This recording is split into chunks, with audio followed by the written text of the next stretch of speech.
Colonel मामले की जांच करेगी चंडीगढ़ पुलिस। हाईकोर्ट ने 4 महीने में जांच पूरी करने के दिए आदेश। 3 दिनों में जांच बनाए जांच कमेटी। पंजाब का कोई पुलिस ऑफिसर शामिल नहीं होगा। हरियाणा कांग्रेस में अंदरूनी लड़ाई हुई तेज। विपिन सांगवान ने की प्रदेश प्रभारी बीके हरिप्रसाद से मुलाकात। प्रदेश अध्यक्ष पद पर ठोका दावा। मौजूदा अध्यक्ष उदय भान पर बोला हमला। स्वास्थ्य मंत्री आरती सिंह राव ने अपने पिता और केंद्र मंत्री राव इंद्रजीत सिंह के साथ की पीएम मोदी से मुलाकात। हरियाणा में सुधरते लिंग अनुपात की दी जानकारी। राज्य में स्वास्थ्य सेवाओं को और बेहतर बनाने का किया अनुरोध। अमेरिका ने भारत पर लगाया 26% टैरिफ। चाइना, पाकिस्तान समेत कई देशों पर भी दिखाई सख्ती। ट्रंप बोले पीएम मोदी अच्छे दोस्त हैं। ये बहुत मुश्किल फैसला था। चंडीगढ़ में एक और डिजिटल गिरफ्तारी का मामला। अब एक आर्मी ऑफिसर को 5 दिन के लिए किया गया डिजिटल अरेस्ट। ड्रग्स की धमकी देकर ठगे 36,70,000 रुपए। पानीपत में युवती ने फांसी लगाकर की खुदकुशी। एक सरफरे युवक से परेशान होकर उठाया कदम। मां की शिकायत पर अज्ञात आरोपी के खिलाफ मामला दर्ज। झांसी में सेक्स रैकेट का भांडाफोड़। होटल में पुलिस की रेड में एक महिला सहित 3 युवक गिरफ्तार। कैफे, होटल और लॉज में पुलिस कर रही है छापेमारी।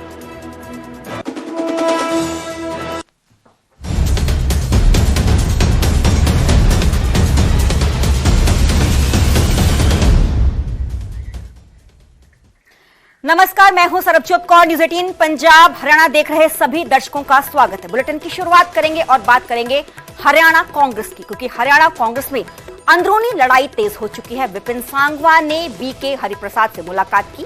इस दौरान हरियाणा कांग्रेस के प्रभारी हैं बीके हरिप्रसाद। विपिन सांगवान ने प्रदेश अध्यक्ष पर हमला बोला और कहा कि प्रदेश अध्यक्ष चौधरी उदयपान अपना इस्तीफा दे, अपना रेजिग्नेशन दे। हमारा प्रदेश अध्यक्ष का जमीर बिक चुका है। पार्टी के अंदर गुटबाजी है, लिहाजा संगठन नहीं बन पाया।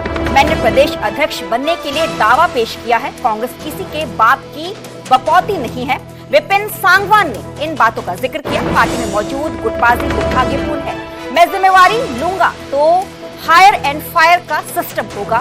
काम करो नहीं तो पार्टी छोड़ दो की नीति पर हम काम करेंगे। तो हरियाणा कांग्रेस में अंदरूनी लड़ाई तेज हो चुकी है। विपिन सांगवान ने बीके हरिप्रसाद से मुलाकात की और इस बात का जिक्र किया कि जो उदय भान है वो अपना इस्तीफा दे।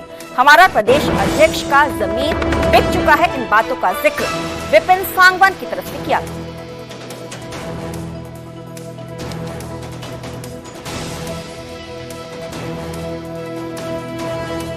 कौन किस और देखें। बीके हरिप्रसाद जी से मेरी मुलाकात संगठन को लेके हुई है और हालांकि हाल फिलहाल जो हमारे अध्यक्ष हैं वो वजीर हैं जिनका ज़मीर बिक चुका है और उनकी वजह से हार हुई है। हार के और भी कारण रहे हैं, मगर जिम्मेवारी लेते हुए अब से पहले उन्हें त्यागपत्र दे देना चाहिए था। अगर त्यागपत्र नहीं दिया है तो त्यागपत्र दे के और खुद को सरेंडर करें। संगठन को लेके चर्चा हुई है कि पिछले 15 साल से जिला अध्यक्षों की नियुक्ति नहीं, ब्लॉक अध्यक्षों की नियुक्ति नहीं है और पार्टी में जो तकरार चल रही है लीडरशिप के अंदर, आपसी गुटबाजी है। कहीं रणदीप जी, कहीं सुरजेवाला गुट, कहीं शैलजा गुट, कहीं भूपेंद्र सिंह हुड्डा गुट। इसके कारण कई नेता पार्टी छोड़ भी चुके हैं। क्या ये हम समझे कि आपने बीके हरिप्रसाद से बातचीत की है कि अगला प्रदेश अध्यक्ष जल्दी नियुक्त किया जाए, और क्या प्रदेश अध्यक्ष की जो दौड़ है उसमें विपिन सांगवान भी एक शख्सियत है? हाँ, मैंने अपने दावा पेश किया है क्योंकि मैं कांग्रेस का एक सच्चा सिपाही हूँ। आपके पास कमान आती है तो जैसा आपने जिक्र किया कि हुड्डा गुट, शैलजा गुट, रणदीप सुरजेवाला गुट, क्या इनको समन्वय के साथ ले चल के आगे बढ़ पाएंगे? देखिए, ऐसा है, कांग्रेस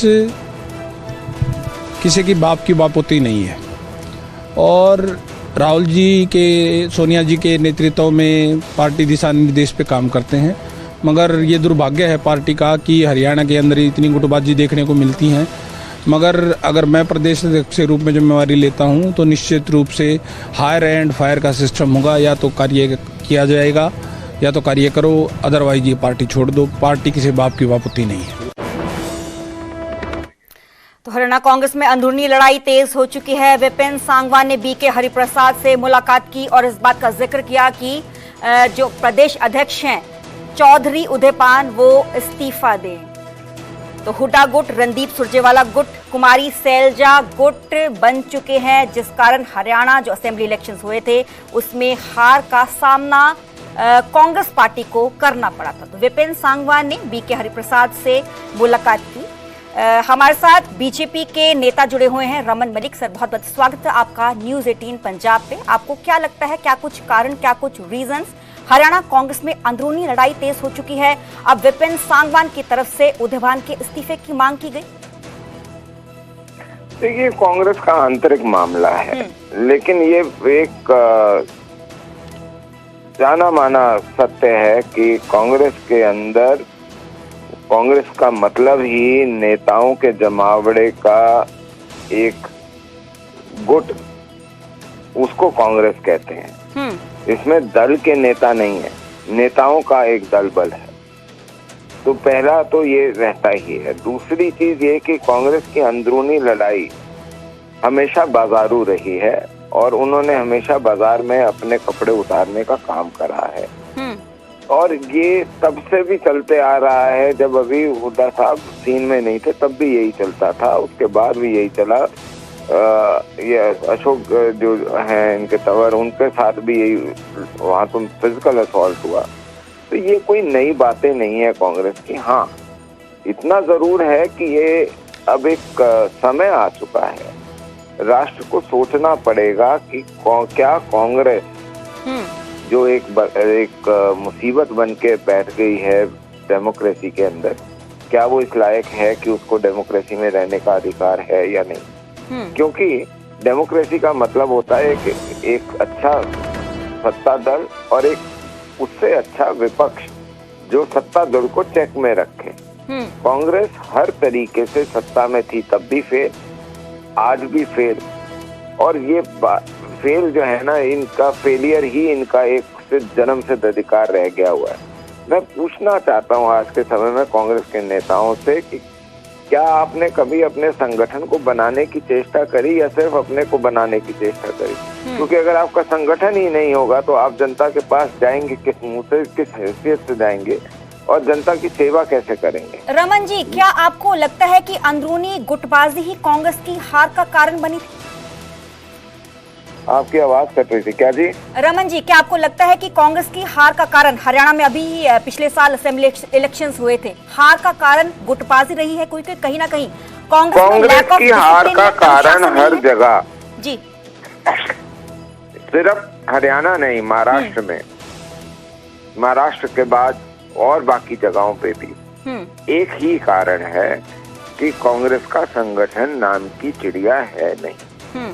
कांग्रेस एक दल नहीं है, मैं बार बार आपको बोल रहा हूँ, इसमें दल के नेता नहीं है, इकट्ठे होके नहीं चलते हैं। और कांग्रेस का दूसरा सबसे बड़ा वजह हार का ये है कि अभिमान और तानाशाही, ये इनका डीएनए भरा हुआ है। क्योंकि सत्ता आए या ना आए, हम ऐसे नौकरियां बांटेंगे, हम ये करेंगे, हम वो करेंगे, ये इतना कोटा है, ये है, ये जनता को नहीं चाहिए। जनता को 10 साल में आदत ये पड़ गई थी हरियाणा में खासकर कि ईमानदारी की सरकार चलती है, ईमानदारी से नौकरियां मिलती हैं, ईमानदारी से लोगों से बात करा जाता है। जो ऑफिसर है उनको ये बोला हुआ है कि आप ईमानदारी से काम करें, कहीं से भी आपकी बेईमानी की बात आई तो आप गए। तो ये जो ईमानदारी का सिस्टम है वो हजम नहीं होता। देखिए, जिस व्यक्ति को आदत हो जाए कंटामिनेशन में रहने की, उसको स्वच्छता से जीवन जीना अच्छा नहीं लगता। यही हाल कांग्रेस का है। जब तक कांग्रेस अपने आप को गांधी परिवार से अलग करके, रमन जी, विपिन सांगवान की तरफ से इस बात का जिक्र किया गया कि मुझे प्रदेश अध्यक्ष बनाया जाए और उदयभान को हटाया जाए। क्या आपको लगता है कि आने वाले दिनों में बगावत हरियाणा कांग्रेस में और बढ़ेगी? बगावत कभी खत्म नहीं हुई हरियाणा कांग्रेस में, लेकिन मेरा मानना ये नहीं है कि उदयभान जी या कोई व्यक्ति एक जो है वो इसका जिम्मेवार है। जिम्मेवार इसमें गांधी परिवार है और जिम्मेवार इसमें एक बहुत बड़ी विषय ये है जिम्मेवारी का कि जब आप अपने से ही ईमानदार नहीं हो। जी, चलो, बहुत बहुत शुक्रिया। रमन मलिक बीजेपी के नेता हमारे साथ जुड़े थे। हालांकि इस बात का जिक्र उनकी तरफ से किया गया कि कांग्रेस का संगठन मजबूत नहीं है।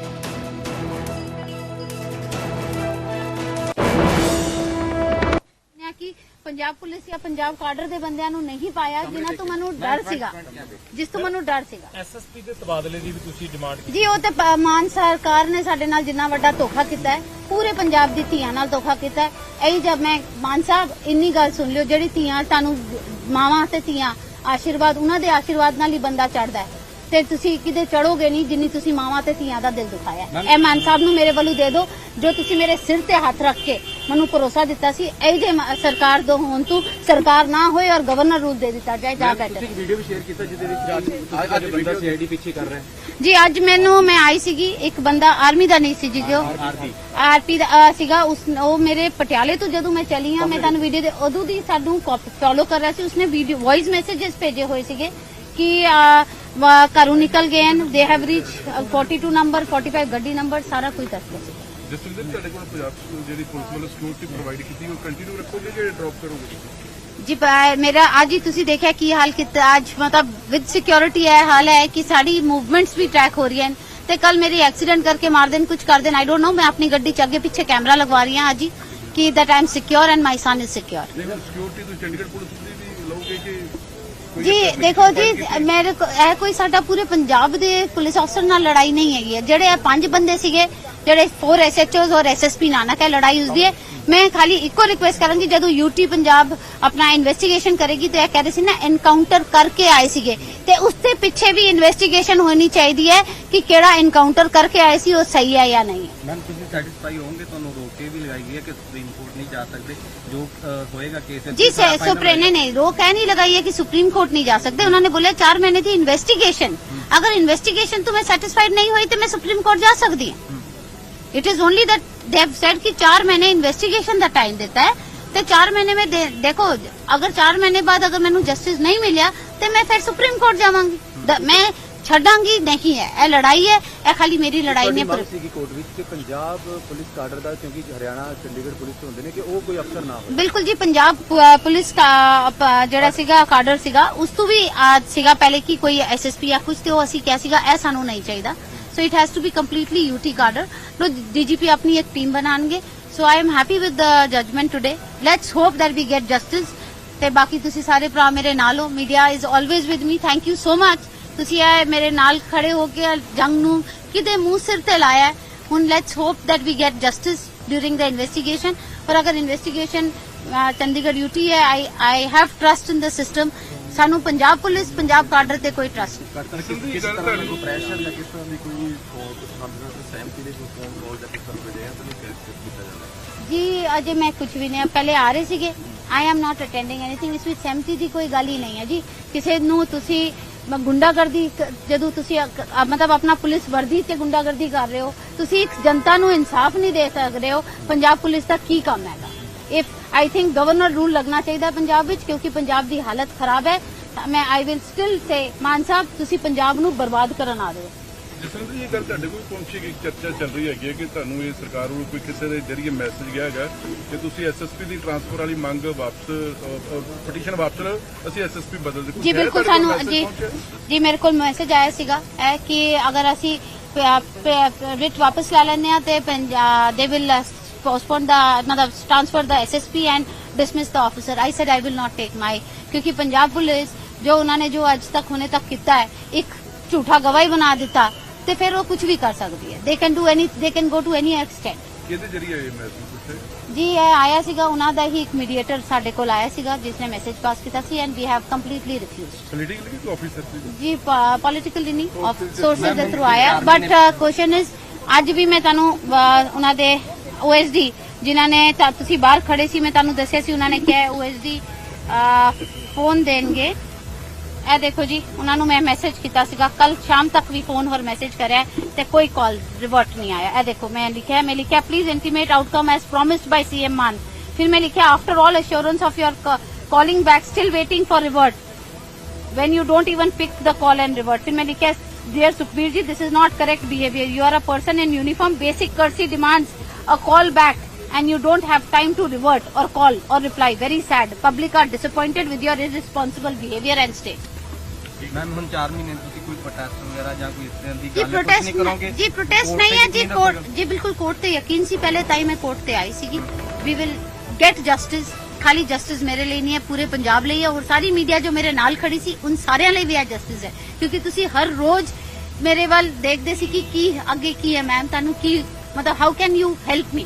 तुसी लोगों ने ਵੱਧ के हाथ बढ़ाया, मैनू हेल्प की, जो पब्लिक और पूरा मीडिया पूरा आज कंट्री मेरे नाल खड़ा सी, वो ਤੁਹਾਡੀ वजह नाल सी। सो आई थैंक दूजा अपनी साबका समिति जड़ी है सैनिक समिति क्रांतिकारी, उन्होंने बहुत मेरा साथ दिता है। प्रगट सिंह जी ने और बाकी जड़ी एक्स सर्विसमैन कमेटीज हैं और बाकी जनरल पब्लिक ने भी, मैं सारिਆਂ ਦਾ बहुत बहुत धन्यवाद कर दिया कि मैनू आज थोड़ी जी जस्टिस की उम्मीद जागी है।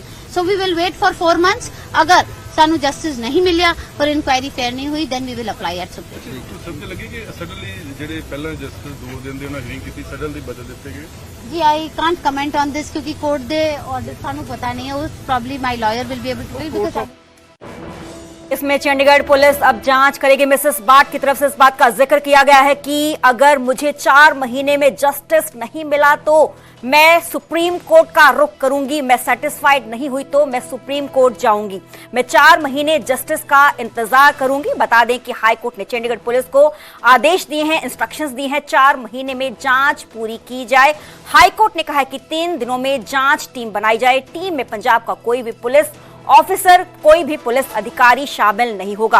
पंजाब पुलिस की पटियाला में आर्मी कर्नल पुष्पिंदर बाद से मारपीट के मामले की जांच Punjab and Haryana high court ने चंडीगढ़ पुलिस को सौंप दी है। यह जांच 4 महीने में पूरी करनी होगी।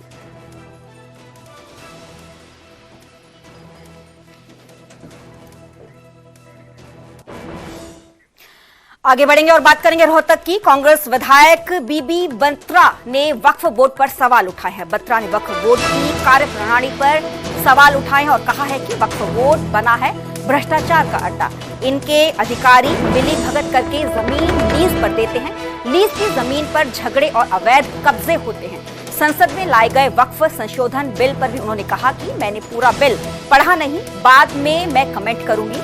हरियाणा विधानसभा में भी बत्रा ने मामला उठाया था। वक्फ बोर्ड की जमीन पर कब्जे का मुद्दा उनकी तरफ से उठाया गया था।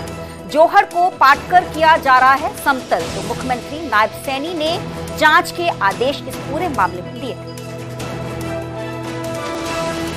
देखते हैं प्रॉपर्टी, एक आदमी के नाम प्रॉपर्टी होती है, उसकी इविक्शन नहीं होती है, उसके बाद दूसरे आदमी को लीज दे देते हैं पैसे लेके और वो फोर्सिबली कब्जा कर लेता है उसको वहाँ से भगा देता है, सब कुछ कर देता है या पैसे की एडजस्टमेंट कर सकता है। एक प्रॉपर्टी, जब एक दुकान है, प्रॉपर्टी है और कोई चीज़ है, वेकेंट प्लॉट है, एग्रीकल्चर लैंड है, सब कुछ है, once you have given the lease, unless the lease has been cancelled and possession has been taken, you cannot again lease it, उसको दोबारा फर्दर लीज नहीं कर सकते। पर ये प्रोसेस ये अपनाते नहीं हैं, इसलिए लड़ाई झगड़े भी होते हैं और उसमें भ्रष्टाचार को भी बढ़ावा मिलता है। क्योंकि वक्फ बोर्ड में एक्चुअली, क्योंकि वक्फ की ज़मीन एक वैल्यूएबल लैंड है, अब ज़मीन की बहुत सारी कीमतें हो गई हैं और सारे हिंदुस्तान में, सारे हरियाणा में वक्फ बोर्ड की ज़मीनें पड़ी हुई हैं वहाँ पर, और उसको उनके रेंट कंट्रोलर, उनके अधिकारियों से मिलीभगत करके कम पैसे में लीज ली जाती है और फिर उस पर ये यहाँ पर लैंड लीज ली जाती है, साथ में कोई प्लॉट पड़ा हुआ है, कोई मस्जिद पड़ी हुई है, फिर बाद में उसको ये वक्फ बोर्ड परमिशन भी दे देता है कंस्ट्रक्शन का। आगे बढ़ेंगे और बात करेंगे समालखा की। वक्फ संशोधन बिल पर सीएम सैनी ने कहा है कि संविधान के तहत ही नियम प्रक्रिया होगी, किसी को भी कोई परेशानी नहीं होगी।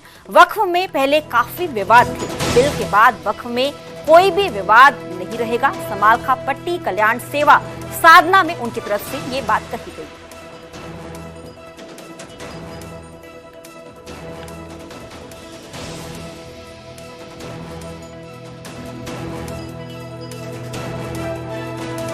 नियम होने चाहिए, संविधान के अनुसार जब नियम प्रक्रिया होगी तो किसी को कोई दिक्कत नहीं आएगी।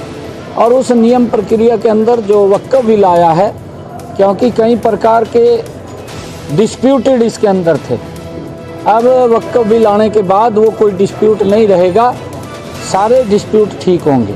नियम इकट्ठी करते हैं।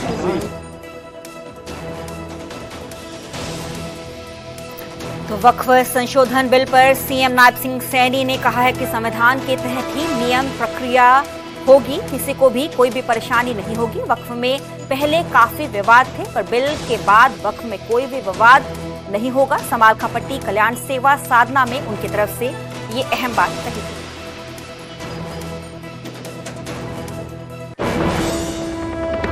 स्वास्थ्य मंत्री आरती सिंह राव ने पीएम नरेंद्र मोदी के साथ मुलाकात की। अपने पिता और केंद्रीय मंत्री राव इंद्रजीत सिंह के साथ उनकी तरफ से मुलाकात की गई। हरियाणा में सुधरते लिंग अनुपात की जानकारी उन्होंने पीएम मोदी को दी। पीएम मोदी से स्वास्थ्य परियोजनाओं को लेकर भी चर्चा की गई। राज्य में स्वास्थ्य सेवाओं को और बेहतर बनाने का अनुरोध किया गया। पीएम मोदी ने हर संभव मदद का भरोसा दिया।